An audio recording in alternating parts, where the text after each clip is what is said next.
اللہ کے نبی صلی اللہ علیہ وسلم نے حضرت عائشہ صدیقہ رضی اللہ تعالی عنہ سے فرمایا، عائشہ، شب برات 15ویں شعبان کی رات اللہ تبارک و تعالی اتنے گناہگاروں کو بخشتے ہیں جتنا قبیلہ بنو کلب کی بکریوں کے اوپر بال ہیں۔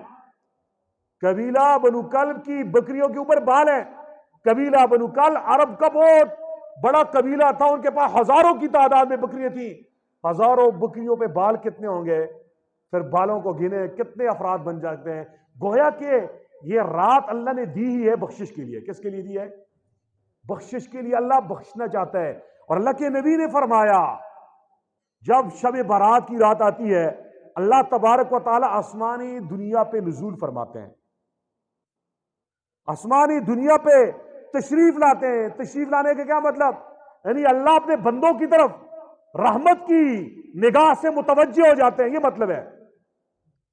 اور فرمایا پھر 3 صدائیں لگتی ہیں، ہے کوئی اپنے گناہوں پہ بخشش مانگنے والا میں اس کو بخش دوں، ہے کوئی روزی مانگنے والا میں اسے روزی دے دوں، ہے کوئی مصیبت زدہ کہ میں اس کے ساتھ عافیت والا معاملہ کر دوں۔ یہ صدا شب برات کی مغرب کی اذان سے شروع ہوتی ہے، صبح صادق تک یہ صدا لگتی رہتی ہے۔ پہلی صدا کیا ہے کوئی بخشش مانگنے والا میں اسے بخش دوں۔ یہ صدا ہر رات لگتی ہے، لیکن تہجد کے وقت لگتی ہے۔ شب برات کی خاص فضیلت یہ ہے اس میں تہجد کے وقت نہیں لگتی، مغرب سے شروع ہوتی ہے، فجر تک یہ صدا لگی رہتی ہے۔ اب ہماری بدبختی ہے اللہ بلا رہا ہے، اٹھو او ظالموں، اپنے اوپر ظلم کرنے والوں، اپنے آپ کو گناہوں سے گندے کرنے والوں، اٹھو میں تمہیں پاک کر دوں، اٹھو میں تمہاری جولیوں کو بھر دوں، اٹھو تمہارے گناہوں کو معاف کر دوں، اٹھو تمہارے اعمال ناموں سے گناہوں کے اوپر میں قلم پھیر دوں، گناہوں کی جگہ پہ نیکیاں لکھ دوں۔ دوسری صدا کیا لگتی ہے کوئی روزی مانگنے والا میں اسے روزی دے دوں۔ اللہ کتنے کریم ہے نا۔ ایک صدا پہلی لگتی ہے بخشش کی، دوسری صدا لگتی ہے رزق کی۔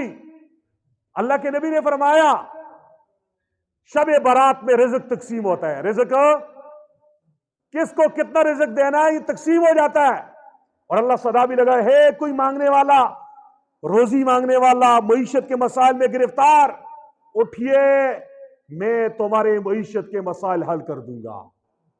ہم دنیا والوں کے سامنے روتے ہیں، پائی پائی کے لیے لوگوں کے سامنے بھیک مانگتے ہیں، جس کے خزانے میں ساری دولت ہے وہ تقسیم کر رہا ہے، ہم بدبخت اٹھتے نہیں ہیں۔ کتنا کرم کا معاملہ ہے۔ اللہ کے علم میں تھا نا کہ میرے بندے ہر وقت رزق کی فکر میں در بدر خاک بسر پھرتے رہتے ہیں، اس لیے صرف بخشش کی صدا ہی اللہ نہیں لگاتا، عافیت کی صدا ہی نہیں لگاتا، بخشش کے ساتھ عافیت کے ساتھ ساتھ اللہ اس رات کو رزق بھی عطا کرتا ہے، کیونکہ اللہ کے علم میں تھا کہ بندے ہر وقت رزق اور مال کے لیے، پیسے کے لیے فکر مند رہتے ہیں، اسی اللہ شب برات کو ہماری دنیاوی ضرورت بھی پوری کرتا ہے۔